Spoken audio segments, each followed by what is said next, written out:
Hello, so I've done the first video today. Obviously it won't be live yet, but testing this bit of thermoplastic out with a pistol crossbow, the Horizon Redback.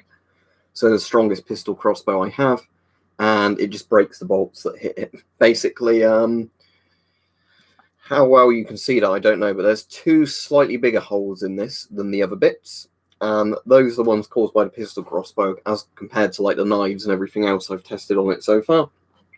And yeah, the pistol crossbow bolts just literally shatter. The heads, come off, and the bolts just essentially shatter when they hit this. So the next test I'll probably do this will either be the air rifle or the full-size crossbow. But so far I'm very impressed with it. Because yeah, if you had this on, somebody shot you a pistol crossbow, no way it's going through. You'd be saved by it. So evening everybody that's joining. But yeah, interestingly, so far, yes, very good results. So, yeah, that's good to know.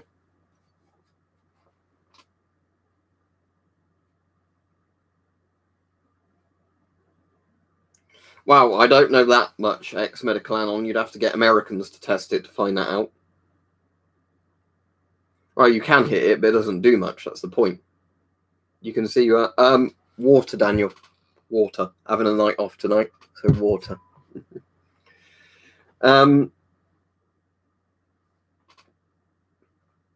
If you watch the videos on the actual ECH helmets, they do stop like 762x39, 762x51, so they're like really strong. But obviously, bear in mind that these things aren't necessarily going to be as strong as the actual, military helmets made of that stuff.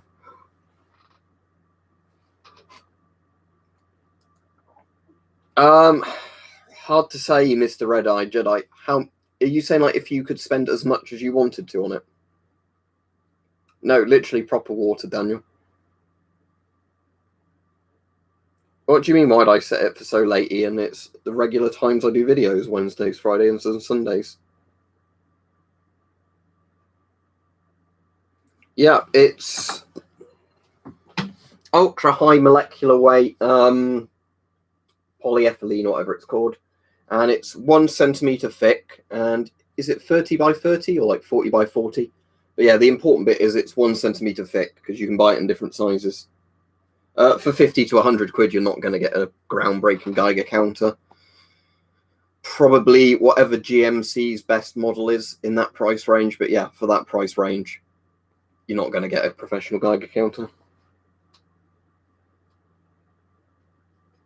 Yeah, you can do, Mike. Because obviously I did link the Amazon thing to you, didn't I, on Twitter? But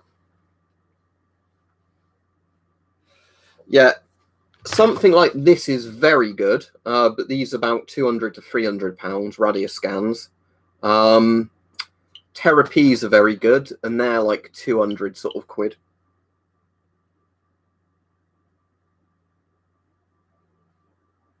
No, when you upload a video and you do it, you tick a box when you upload it that says, do you want to make it a premiere? I don't know, OK9. You might be able to, but I've not got a heat gun. Right, I've done one so far, Eli, and it broke the pistol crossbow bolts I've shot at it. It's a Vostok amphibia. There's loads of different models of Vostok amphibias, so just look at amphibias and pick one you like. All right, Compot Boss? Right. If for old Cold War Geiger counters, US CDV 700s are quite good. But bear in mind, some of them have so many old parts in them, they're pretty prone to breaking and like needing parts replaced. The best Cold War Geiger counter I'd say that exists is the Soviet DP5 series. I've actually ordered now. I caved in last night and bought an IMD5 Geiger counter, which is like the more modern Russian one that replaced the DP5. But yeah, I'll get a DP5 out so you can see it.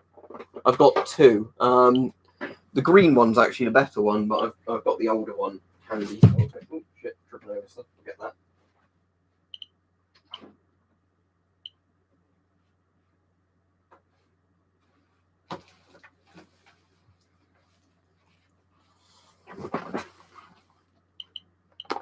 Right, so this is a DP5. This is a DP5A, the first model of DP5. So if you look at the scale on this, it does 0.1 is the lowest scale. So that's basically background radiation. So the top dial is basically 1 to 5. So on the top one, it's what you use for all the ranges except the last selector. So it does basically 0 to 0.5 millirontgen per hour, which is background ranges. Times 1 is 0 to 5 millirontgen per hour. Times 10 is 0 to 50. Times 100 is 0 to 500. The 1000 one is 0 to 5 Rontgen per hour. And then when you put the switch to 200, you read the bottom range, which is 0 to 200 Rontgen per hour. So yeah, these are like classic Geigers, basically. Let me just turn it on. You can use these as well, like the extension poles, which are pretty good. So let me just warm this one up. But yeah, it has the probe go into the case underneath. So what you do is you get that like that ratchets on. Beta radiation is detected through that side. If you turn it round, only hard beta and gamma gets through. So yeah.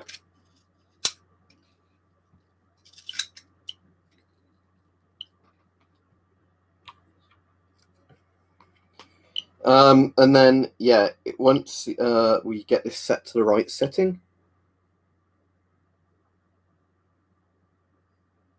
the more modern ones you don't have to tune in, but this one you have to tune in.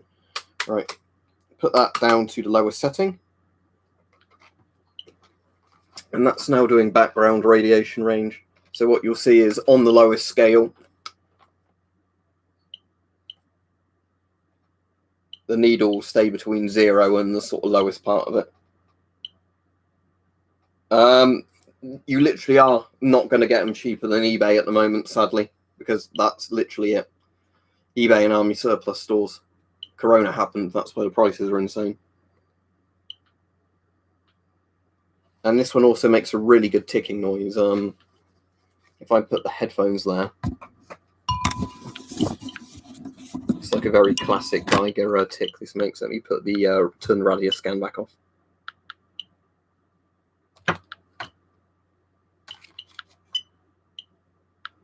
Right, so yeah, you can hopefully hear that ticking.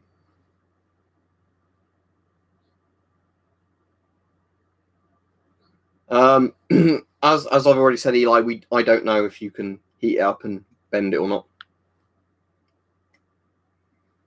Let's see if I can find one for you in a second, Frosty. But anyway, yeah, if you want to hear the ticking noise this makes, and see it actually work, hang on a second. I'll hold that back up in a moment. We'll get some Autonite.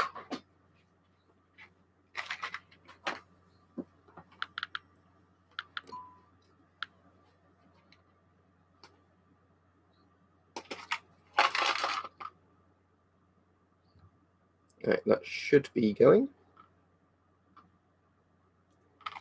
That's strange. Ah, I see the power's cutting out a bit when I hold it at that angle.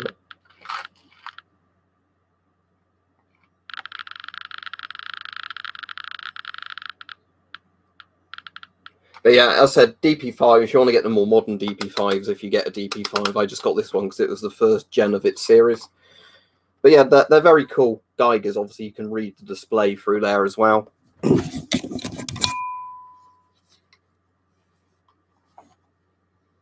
pack all this up later. But yeah, and it's got, like I said, the big long one, so you can hold it away from you.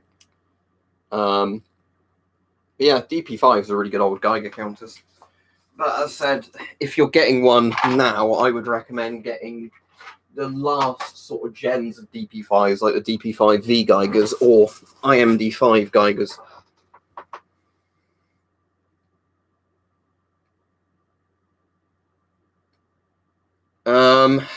There's a few different filters you could use, Turret Slayer. I'd say the easiest thing to find would be a Chinese filter on AliExpress. What, the CDV? CDV 700? As I said, I already answered you on that. The CDV 700 Don't get a CDV 715 if you're after a Geiger counter, by the way. There are different things. The CDV 700, as said, it's good, but the issue is that because they were made in the 1960s, lots of them have parts that are pretty much worn out in them.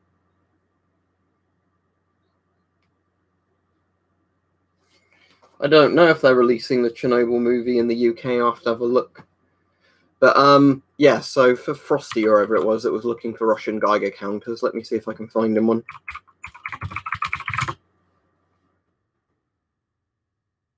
Here we go. Found you one.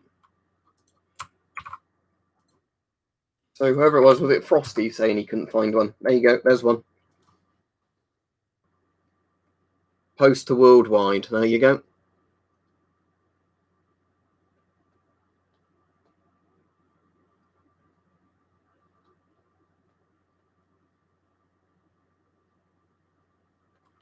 Yeah, DP5s are cool old Geiger counters. I don't think I saw "Hey, how are you today?" and I'm good, thank you. I didn't. If I didn't see that, it's because there's too many comments coming in.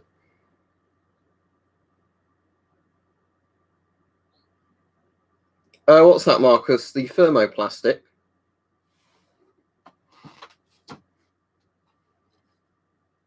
Corners don't seem like they'd be any brittler. I mean, yeah, you could chip away at the corner, but obviously it's mostly going to be worn like that, isn't it? If something hit the very corner, it might be a bit weaker, but that's the same really as any plate.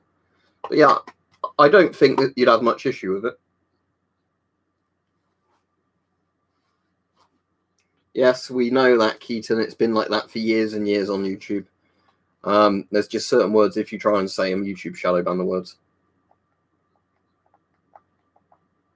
That's cool, Mr. Red-Eye Jedi.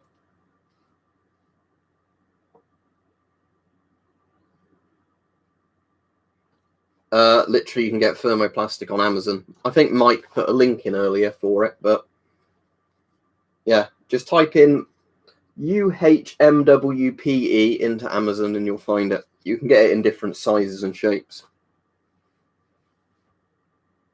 Yeah, don't forget to like the stream. Thank you, Daniel.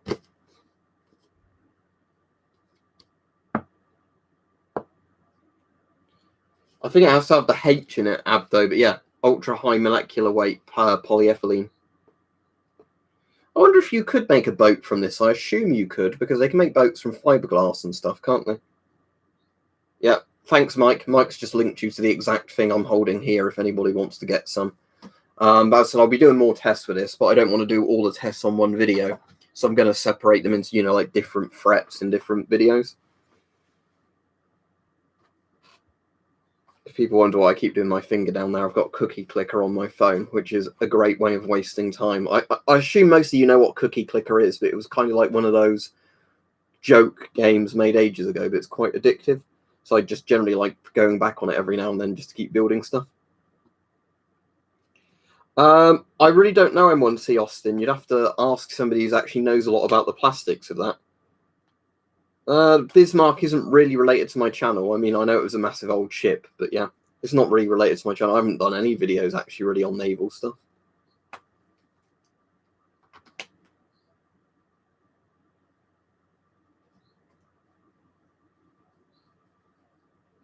I tend not to run Discord, though, when I'm actually doing a stream, though, Marcus, saying that, just because otherwise I'll get distracted by it if people keep PMing me.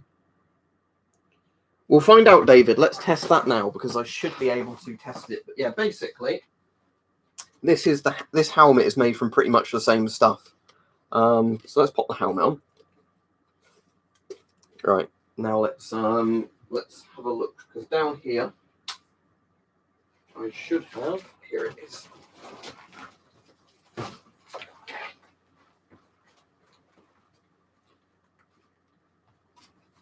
Let's see if it fits in this.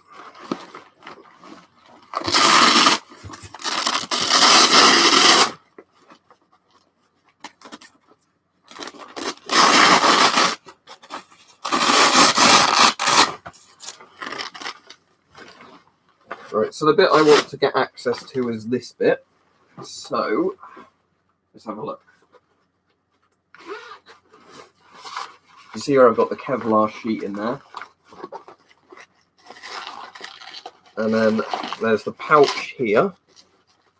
I've got an old wooden chopping board in there at the moment, just to make it, actually hold the shape it's meant to be holding.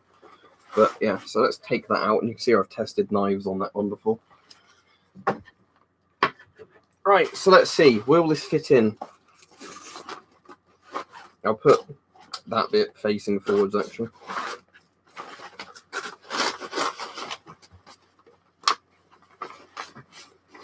Just about. It's not a brilliant fit, but it does just about fit in there. I mean, but obviously if you wanted to, you could just not put it in that actual pouch bit and it would definitely fit. So...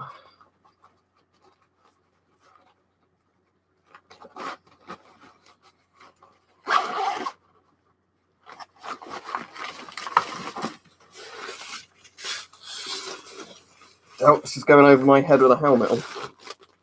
No, it's not going to do that, obviously, with a helmet on.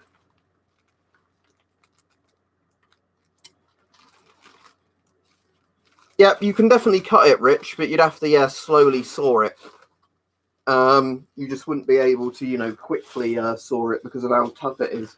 But yeah, if you use the saw, you definitely get through it with a saw.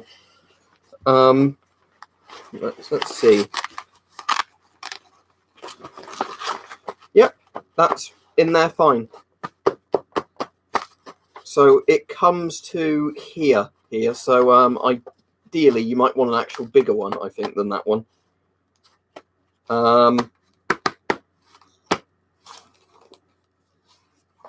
Yeah, that seems fine in there, actually. As I said, you just probably want a slightly bigger one, because I think the actual plates they used to use in these, because I think you've got that pouch for a smaller plate, but then I think there's the bigger plate that's basically shaped, in the kind of same shape as the front.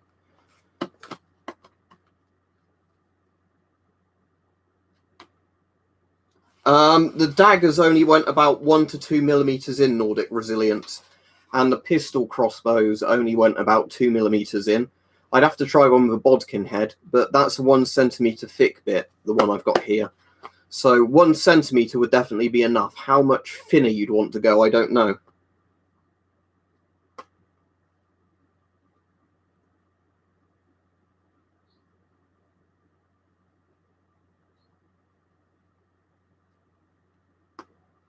And for the people moaning I'm not talking to them, maybe join in the conversation we're all having, because most people are talking about this plastic at the moment. I've not played SCP Containment Breach, so that's a Nixie tube clock.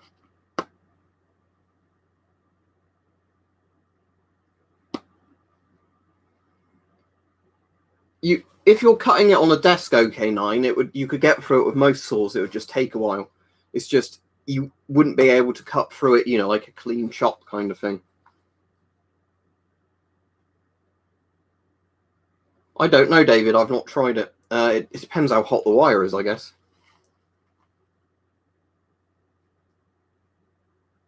That's all right, TXC. Do you have a nice time?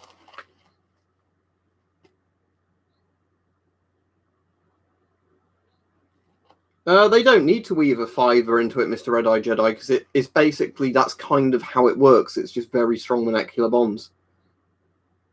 No idea. Is this one for a canteen? When I got this, it just came with a shitload of things, but I don't actually have many pouches on it at the moment, just because I don't ever use it for anything. But yeah, this is one that I think you can fit a canteen in or mags. Weirdly, on the video I did on this vest, just talking about it, I got loads of people being shitty, like, oh, why'd you have the pouches set up like that? You don't use the pouches like that. I was like, well, it's my vest. I can put the pouches wherever I want them on it. Ah, it's a comms one, is it, Daniel?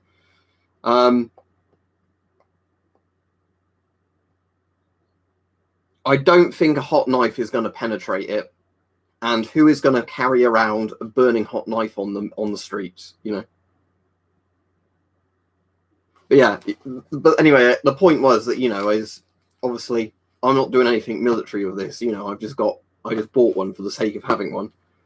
And then, yeah, you get people whinging at you that, oh, you've got the pouches in the wrong place. Well, I'm not imitating a soldier, am I? I just had it, for show in the video.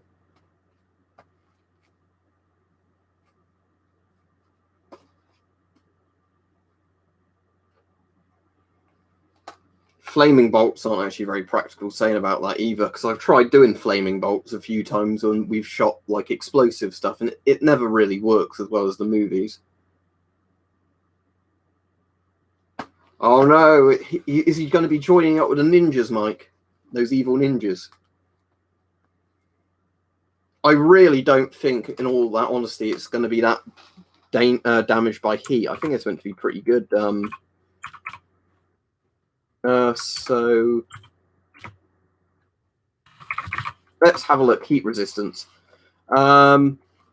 UHMWP has a lower heat resistance than many other types of high-strength fibers and a lower melting point, 297 to 305 F, than many common polymers. All grades will have the same heat-resistant melting point because of the nature of it. So yeah, it seems like it wouldn't be really, really resilient to hot heats, but I don't... I don't think, in all honesty, people are going to be attacking you with flamethrowers. There has to be an amount of realism you think about when you think about these things, like what you would want it for. Like, of course, any kind of armor can be penetrated by something. But I think a lot of people miss the point, especially like when we're on about stuff like police issues, stab vests, and people going, yeah, but what if somebody just happened to have on them, like a bodkin screwdriver or something? It's like, yeah, most people wouldn't be carrying that around on them, would they?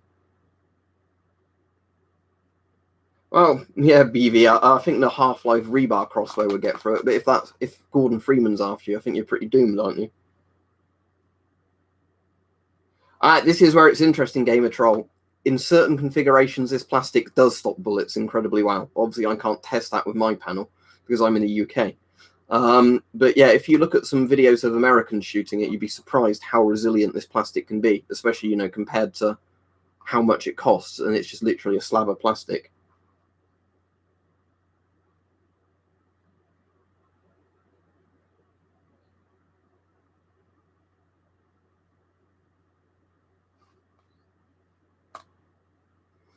They've already got the ninjas, haven't they, Richard? Richard.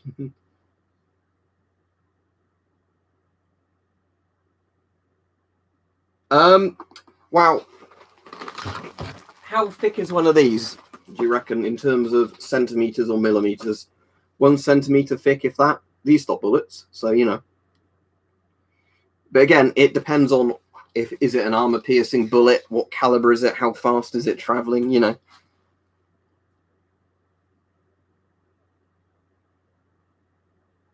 It would damage the stock on the foul before it would damage the plastic.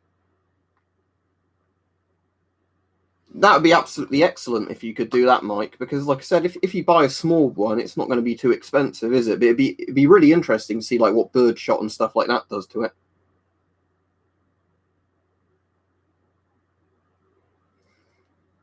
Yeah, but this is the thing, M1C Austin. If they're selling those plates for $40 over here, it's just cheaper to buy literally a plate like this.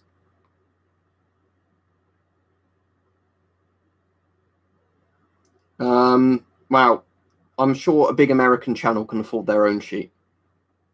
Like I was saying, it seems strange that people are like, oh, I should send it to people. I want to be doing a test myself. If other people want to test it on their channels, they can buy it easily online. Like, no, Ethan, I've got Kevlar inserts, but they're not the official British Army ones. They're just ex-police Kevlar I've put in this. And like I said, I've put this plastic plate in here now, but that was just for the sake of somebody saying, does it fit in? And the answer, it does fit in.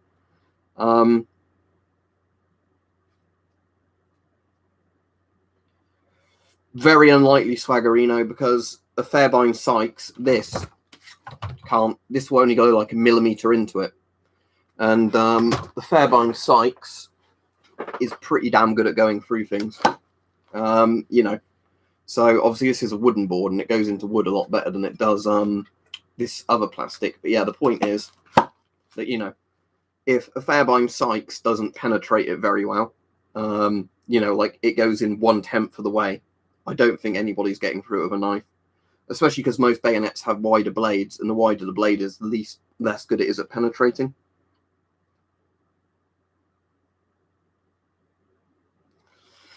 Depends how you mean sharper. It's certainly more pointy. Fairbairn Sykes is literally designed to thrust into people. Again, it's not designed to be a sharp knife. The point of these is basically they go into their thrusting knives. With a replica, I really don't know, but you know, it does go into things.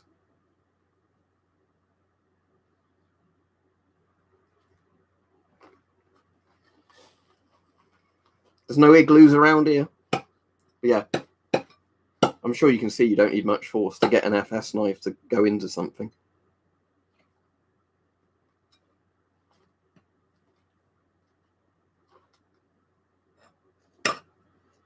What, the plastic? It depends what you mean. I mean, if you had a plastic plate on and there was a bomb blast, you'd still have your organs pulverized from the force. I don't think North Korea has any logistical hope of invading the UK. But yeah, the point was, wasn't it, that, you know,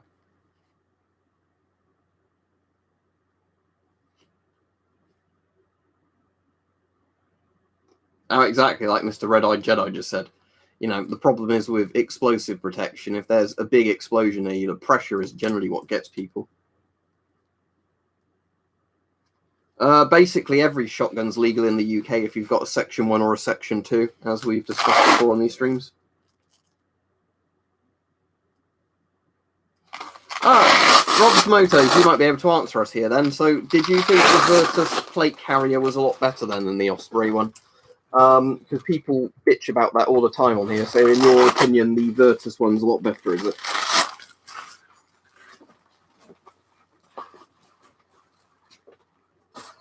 Let's pop that off now. But yeah.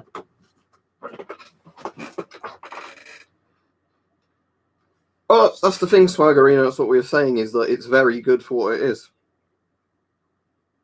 As we've been talking about all stream and all the last yesterday's stream, thermoplastics.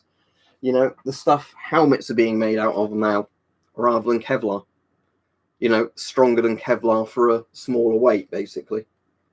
So you say it's a million times better. Right, I'll take your word for it, because you obviously know what you're talking about.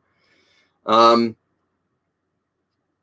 yeah, for those of you that didn't see it, I'll get it back out the vest, because obviously it's in the vest at the moment, because people were saying, would it fit in there? So, which side is it on? There it is.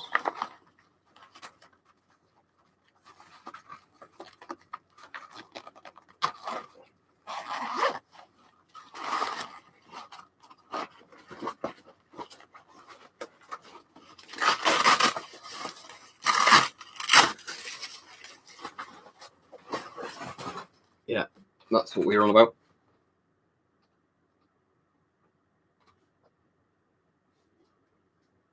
Yeah, apparently it is M1C Austin. That's why one of the reasons it's really popular is it's just cheaper all round to make and stronger.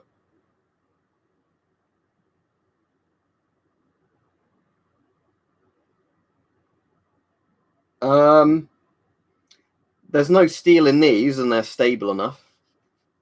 I mean, if you had one of these done up properly, it's not going to shake about on your head, if that's what you mean in terms of stability. And again, this stuff is way stronger than steel for the thickness, you know.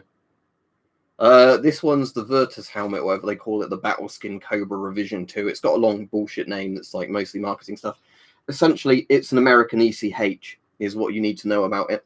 If you took this bit off, they look pretty much identical to the ECH, just with a different liner inside. But it's the helmet Britain uses at the moment, because they replaced the Mark 7 helmets with them. And they're really, really fucking good helmets. Basically, the point is with these helmets, as I was saying, no, well, it's plastic, but it's thermoplastic. It's stronger than steel, as I said. You know, there's obviously, you get a bit of bend to the helmet, but not much. Yeah, if you look up American ECH helmet, it's basically just one of these that's like the licensed version Britain buys. But you know, it's one of the very few infantry helmets out there that can reliably stop rifle rounds. Doesn't mean you'd survive the impact. Yeah, I've got the cover somewhere. I need to find where the cover is, but I generally just leave the cover off because people constantly want to see what the helmet looks like under the cover. But yeah, let me just get my Swiss Army knife, and I will undo the screws just to take this bit off, so you can see what it looks like without. I definitely like having that bit on there, which the night vision and that connects to. Okay, that's interesting to know as well, Rob. So it's basically just an all-round better thing, is it? Well, I know the Virtus helmets must be really nice compared to the Mark 7s, and I think the Mark 7's a good helmet, but obviously not that I've got any experience using it or anything. But it's just that obviously the Virtus is more compact and lighter weight for something that offers better protection, which is what you want in a helmet, a big step up, isn't it? But yeah, so I can imagine as a paratrooper, yeah, you'd want everything to be nice and compact and lightweight, wouldn't you? I know obviously that's why things historically like the M1 carbines were I might have to get this off. I might not bother because it looks like I'd have to detach the straps from the inside, then reattach them. Because where I'm doing this bit now, I'll just put that down so you see what I'm doing. Where I'm actually turning this, it's moving the strap on the inside. So I reckon that means I'd have to redo all the liner if I took this out. Yeah, I won't bother then. But yeah, for anybody wondering, it does seem basically like if you just imagine this without the little band on it, it is essentially a ECH helmet.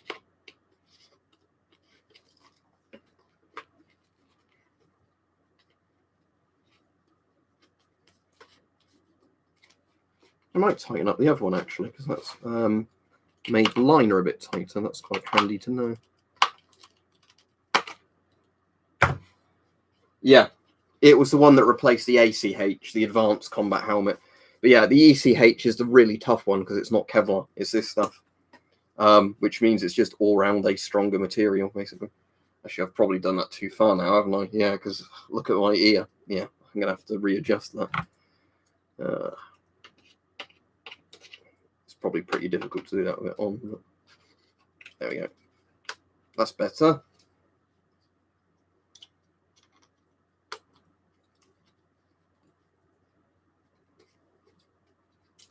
Right, now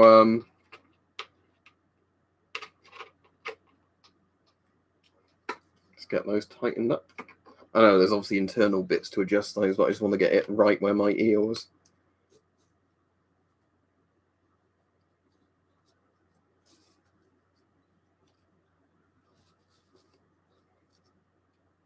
Yeah, that's about right. I paid, I think it was £250 for it, and yes, that's a lot, but bear in mind, as a civilian, there's only a couple of thermoplastic helmets on the market. But yeah, basically, for those of you on the quick, what I'll have to do at some point is dig out all my British helmets and do a timeline of British helmets. But basically, the Mark 7 was in service beforehand, and the Mark 7 was like a stopgap sort of emergency helmet because of how shit Mark 6 helmets were. And basically, then Britain just signed a deal with America to buy these helmets. So basically, this is the helmet. This helmet replaced this helmet, and it's lighter and not as bulky, but actually offers much better protection. Well, this isn't plastic. The previous gen UK helmet is Kevlar, so it's basically a Kevlar filler in here. You know, aramid fiber, whereas this is actually plastic, but it's a really, really strong plastic. That's the point. Yeah, Mark 7 is a really, if you wanted a really good Kevlar helmet, Mark 7s are brilliant. Might be up to a month because it's obviously coming from Russia. But yeah, the Mark 7, don't get me wrong, Mark 7 is a brilliant Kevlar helmet. It's one of the strongest Kevlar helmets out there. Happy Labor Day to you. I don't think that's a thing here, but happy Labor Day. But yeah, so Mark 7s are excellent helmets, don't get me wrong, but they are obviously old gen of helmets now because they're Kevlar. This is one of the few Kevlar helmets that stops Tokarev rounds, but you know, rifle rounds will still go easily through it unless you're lucky enough to get one to refract off of it, deflect or whatever. But yeah, the Mark 7s are, like I was saying, if you want a good Kevlar helmet, Mark 7s are excellent. But yeah, if I just put this on top of it, just for comparison's sake, you can probably see how much thinner and compact that helmet there is than the new one that's replaced it. It's more comfortable, you know, but this is very comfortable, this helmet. There's cavalry still exists, but it's more of like a parade thing. Obviously, you don't use horses on the battlefield anymore because there's vehicles. You know, something like a Humvee or a Jeep with a machine gun on it is a lot more effective than the horse.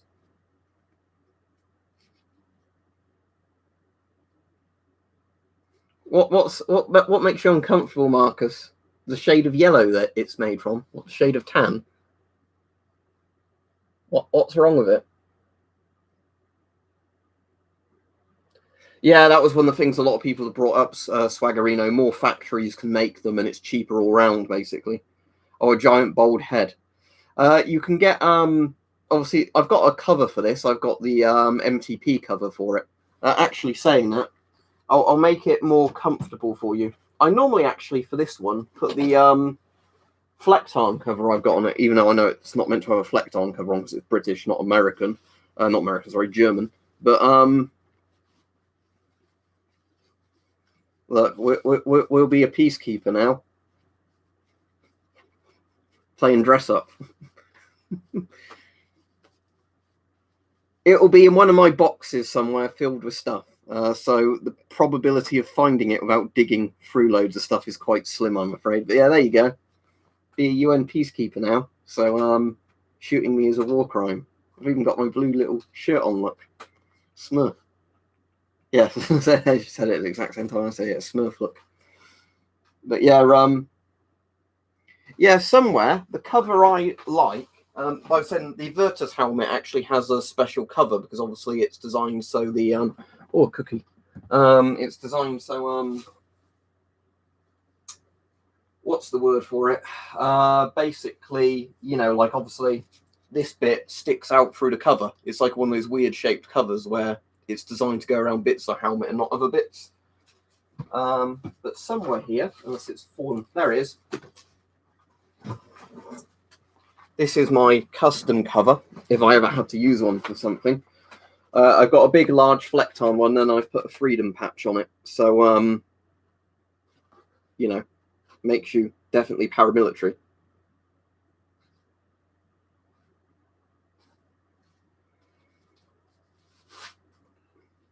Yeah, now Marcus is seeing a bold helmet again. But yeah, so this is the actual cover I normally keep on this helmet. It's not a British one, but yeah, it's I got it because I like Stalker, you know. So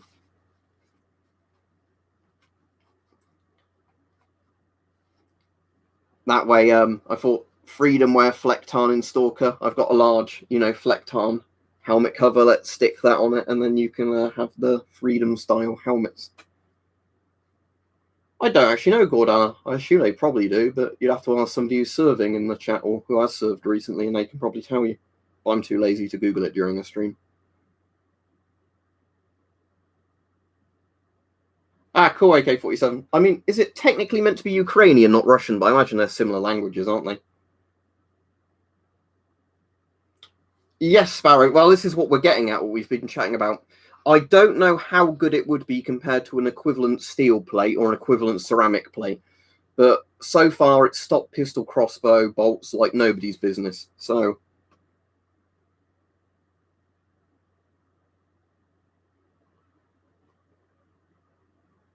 I suppose that's a good way of getting around it, isn't it, Rob? If you've got something you can use instead and you like it, then why not? I mean, I quite like Duty as well, but I didn't have the money at the time to basically buy every single Stalker patch, you know, and put them onto equivalent rough-looking uniforms they go with.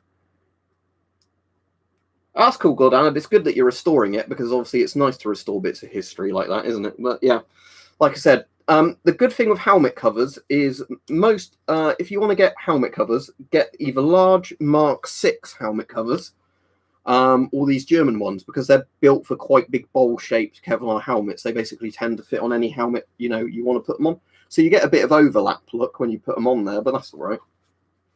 You know, so if we tie this one up, there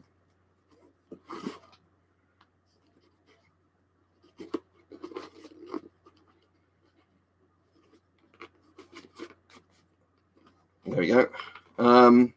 You know, this is perfectly functional still as a helmet, and you've got your, you know, Got your paramilitary looking patch on there now. Okay, is it a bit like Serbian and Croatian then, AK-47, where they're very similar, but, you know, people can generally tell if they know the language which one's being spoken? Yeah, Sparrow, they are very strong for what they are, so I'll be doing more tests on it, but I would say, you know, against everything I've seen them work against so far, knives aren't going through it, you know, crossbow bolts aren't going through it, but I will try potentially going up to my big compound crossbow with, you know, like a custom head on a bolt to see what that does to it. But I would guess it would basically come down to it might stop pistol rounds and then it will work against certain calibers of rifle rounds. But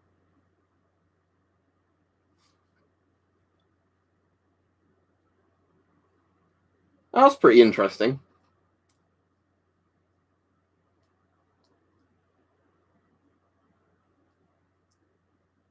I don't actually know, Gordana, what they use at the moment.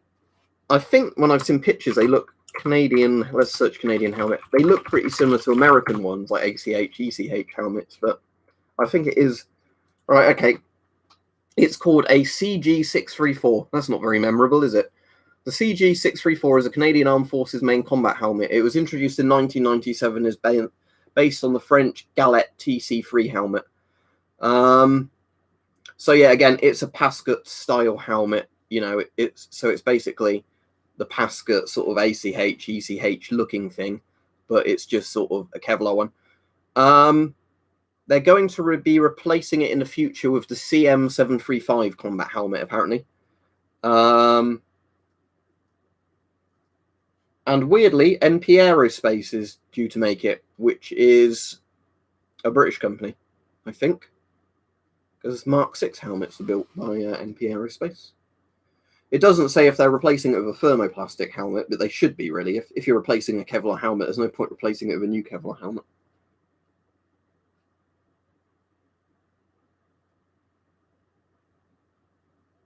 Yeah, I've seen that in a few places where people have painted glow-in-the-dark things on like light switches so they can see it in the dark. Yeah, Sparrow, Mike said he'll hopefully at some point get one for his cousin to shoot with his shotguns and that to see what happens if they're, you know.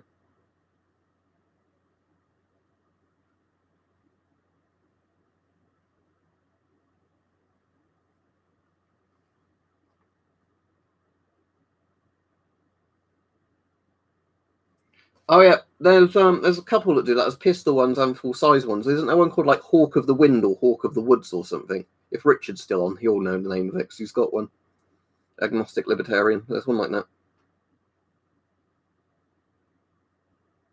I've seen the ones that's called like Dragon Scale or whatever it's called, but that had quite a big flaws, didn't it, where stuff could get between the gaps in the scales.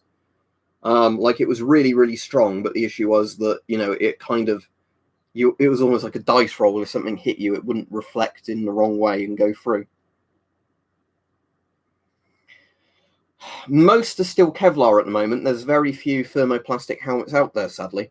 As I said, there's basically the American ECH and then, you know, derivatives of the ECH. But I'd assume as more companies figure out how to make it or get the rights, you'll start seeing more and more thermoplastic helmets. Because as I said, it literally just outclasses Kevlar for everything, you know. It is stronger and it's lighter. You know, and by the sound of it, it's cheaper to make when you have the tooling set up for it.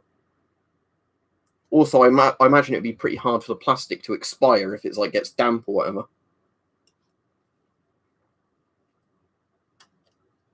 Sparrow, it will actually depend, I think, a lot on the woodland itself.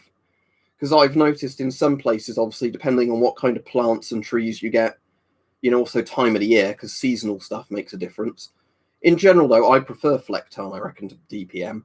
But saying that, I prefer old Flectarn. Like, when I say old Flectarn, right, if you look at my trousers compared to the helmet, notice a difference in the shades, where the orange, like, rust colour is a bit different. And I found with Flectarn stuff, the older stuff has better contrast between the colours. Oh, okay, thank you, Richard.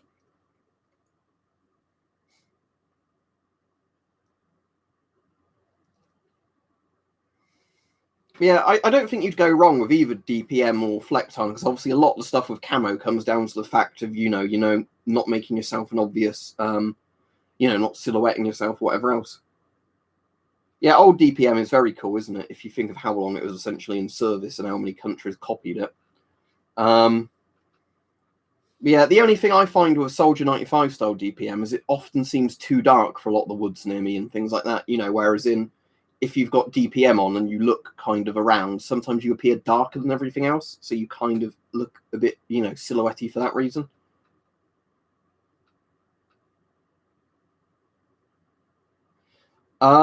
Yeah, I'd assume it's post-1997, but I've noticed from looking at some of my Flecton stuff, Sparrow, that, with the dates on it, apparently as well, it was just because quite a few different German companies printed Flecton, and they didn't always use the same dyes.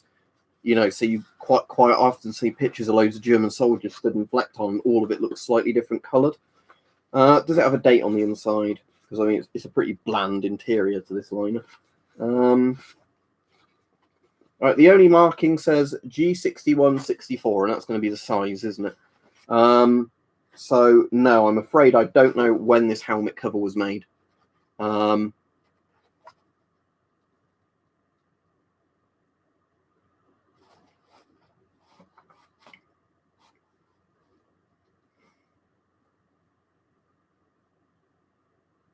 Oh, is that what it's for? So it's meant to look like snow on the back. Oh, that's pretty cool.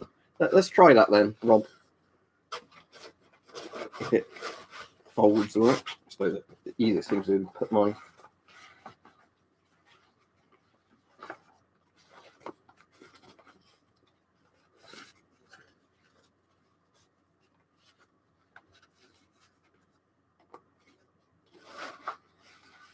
I suppose, yeah, that would work, wouldn't it, for the snow? Good thinking. I never even realised that, but yeah. That's pretty cool, isn't it? How wide is the M56 compared to the Virtus? Let's have a look. If I've got the M56 handy. There's two helmets. Hang on.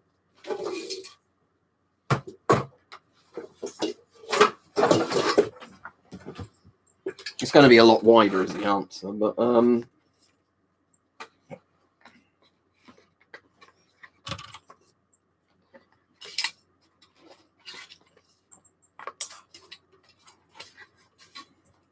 right. Does this answer your question? A hell of a lot wider.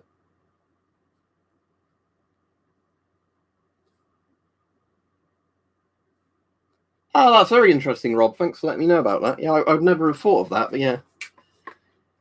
I do find reversible camo is a really cool thing. The Finns used to do a lot of reversible camo, because now and again you see the old Finnish camo on eBay, and it's literally one that's like, a snow pattern on one side, and the other side's like a sort of summer camo pattern.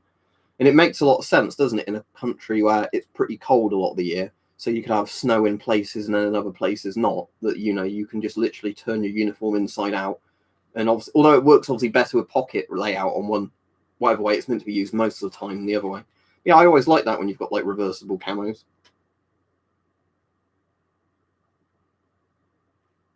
What was your question, Gordana? Sorry. Yeah, it's much wider is the answer.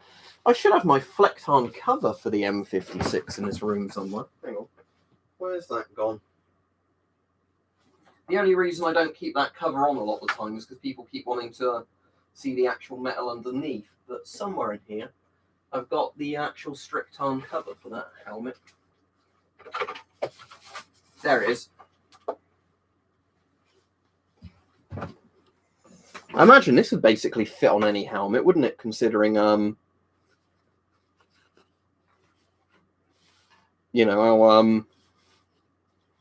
bulky this is. But I was just going to see if this is reversible, but not really. It's just green on the inside. Yeah, the M56 cover is really well made. I mean, it's German, so it would be, but it's got like a mosquito net face cover thing on the front. So what you do is, let's just get this on, I'll show you. It's just a standard drawstring, cover, the good type. What type I like, because they're super easy to normally get on and off a helmet. Yeah, it's slightly elasticated as well, so it's basically like you I get the helmet into the elasticy part, and then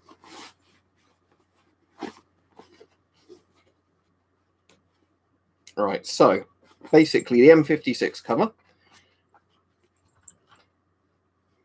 You've got the back bit like that, and then in this bit there is a mosquito net style thing. What's Viasat history? I've never heard of that. If I'm being really dumb and it's something obvious, I'm apologising, but I've never heard of it.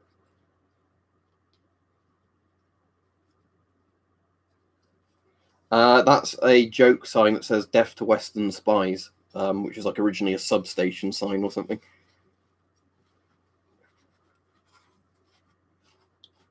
When I can unfold it, because I don't want to rip it, because obviously due to the age of the cover and the fact they're not the most common things in the world, as we were saying. Let's just take it off to this.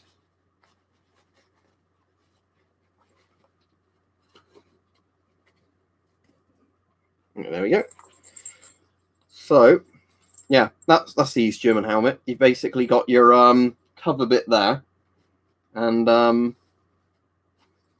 you know, yeah. Yeah, it's quite a clever thing, because obviously it's just designed to obscure your face a bit and probably just to keep bugs out your face. But yeah, East German stuff is always pretty cool, just because it's kind of really well-made commie gear, you know. And I like a lot of the commie stuff for how simple it was. It's just not all of it was very sophisticated. But yeah, it's a really cool cover. But sadly, Strykton covers aren't the easiest things to find. The most expensive Strykton item I ever bought, actually, is my M10 gas mask Strykton chemical hood. Because the mass-produced Warsaw packed chemical hoods for the M17 style masks, the M10s and all that, were just literally, a bit of grey rubber. But they did an actual Strykton camo chemical cover. And I had to get one because they're so fucking cool. But yeah, I've got on my M10. It's not in this room, otherwise I'll show it to you. But I think I've got a video on it. But yeah, it's literally, like a perfectly fitting camo cover for a gas mask. And I think the Nazis had better uniforms than the commies of Gordana. But yeah, East Germany did have cool uniforms. I'll give them that.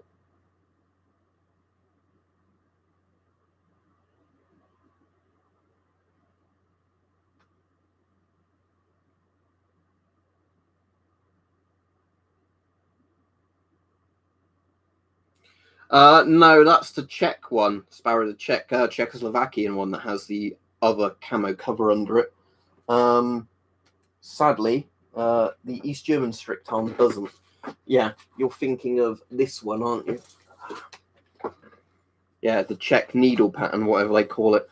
But yeah, that's the one where it's got like that faint pattern that you can't really see with regular lighting. But as soon as you get the infrared and look through it, it's different. Apparently, the M56 helmet was used by lots of communist nations just because the East Germans sold it or gave them free to, communist allies. So yeah. Oh, saying that, isn't it in Rising Storm 2? You can get the M56 like as an unlockable. I'm pretty sure I put that on all the Vietnamese guys I got because I wanted them, wearing East German helmets. Sadly, it doesn't give you better head protection than not having a helmet because it's like a cosmetic. In theory, you should die a lot less if you have an M56 helmet on. But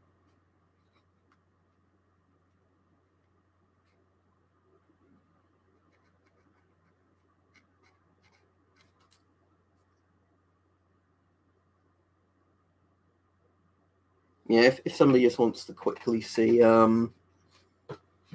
this, let me get my night vision out. I think I put it in this drawer, didn't I? Or did I put it in the other drawer?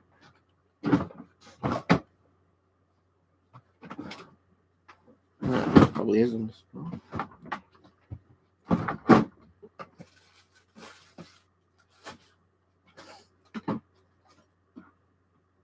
That's strange. I can't see it.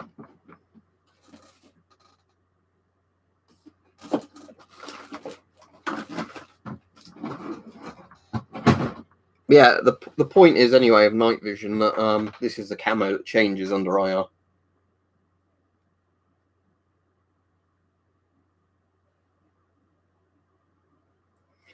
But anyway, we'll be off in a couple of minutes because I've been on nearly an hour. Yeah. Oh dear. You on Twitch tonight, Mike? Yeah, let's just see if I can get that to show up on the camera, the other pattern. Yeah, you can just about see the frog spawn bit there.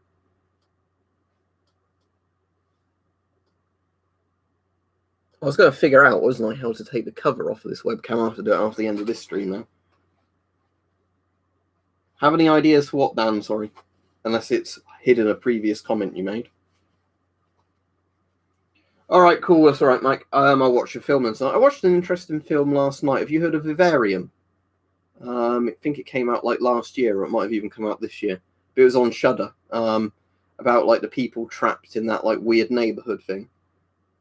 Polish stuff's always been pretty good when I've had it. I'm sure, again, there's a couple of Polish things that aren't very well made. Like nearly every nation's had a few like really bad designs of equipment. But all the Polish, like either communist or modern Polish gear I've had has been serviceable to, quite good. It's got that fit bird in it. What's she called? Imogen Poots. She's in it. See her tits in a bit of it. It's all right. It's a very strange film. A lot of people didn't like it. I thought it was actually all right, but yeah, it is a weird film. It's a bit like a Truman Show sort of thing.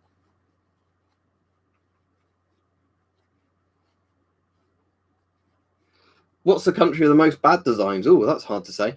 I'm sure probably some backwards communist nations come up with shit over. Nazi Germany actually had a surprising amount of really poorly designed equipment, especially Hitler's wonder weapons. The V1 and V2 rockets being the only good ones. The V3 cannon is like the most stupid thing ever conceived. Oh, no worries, Mr. Red-Eyed Jedi. I'm very much looking forward to my IMD5 coming. And that arrives. Do you know a good S10? Well, I've got a good S10. It's not for sale because I gave my other spare S10 away for free recently. But yeah, S10s are good masks, but sadly they're really overpriced at the moment.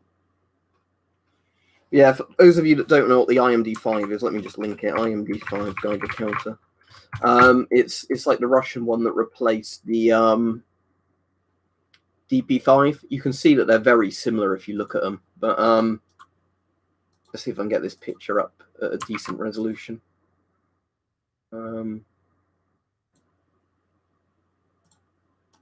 here's a good picture. I'm going to save this one when I finish the stream.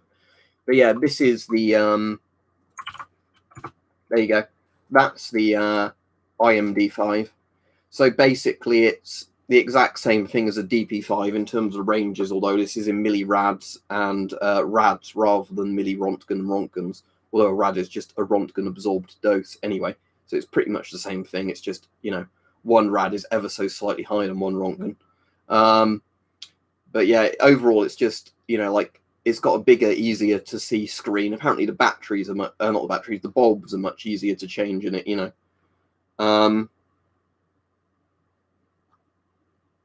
Isn't composite where it's made out of several different things called Anna, isn't it? So like a composite helmet might be like both steel and Kevlar or something like that, I believe.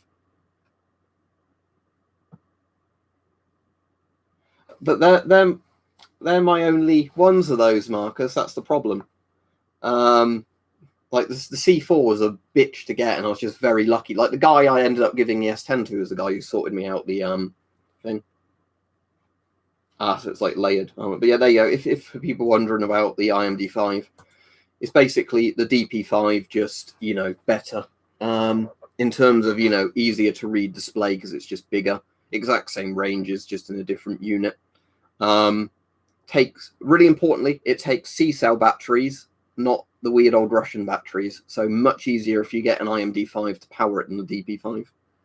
But otherwise, it comes with like the car battery connecting kit with it. There's like the battery pack extension thing that's quite interesting with this as well, where I think it's designed so you can put the battery pack in a pocket or something if you don't want the battery pack on the counter itself. I don't really know what the purpose of that is, but it's quite an interesting design choice. Just kind of like an extension cable for the battery compartment. That's cool, Marcus. That should arrive pretty soon. That should be very interesting to look at.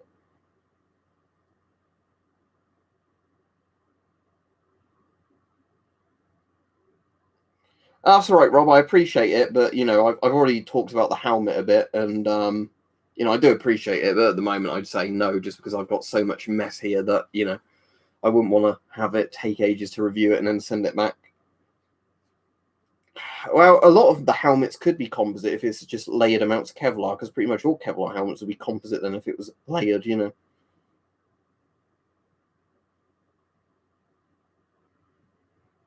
But anyway, I'll be off in a minute. But hope everybody's enjoyed the stream. It's been quite a good chatty one tonight. Do you think the Serbian M3s will mount, Marcus? Not that I'd want to find that out, but...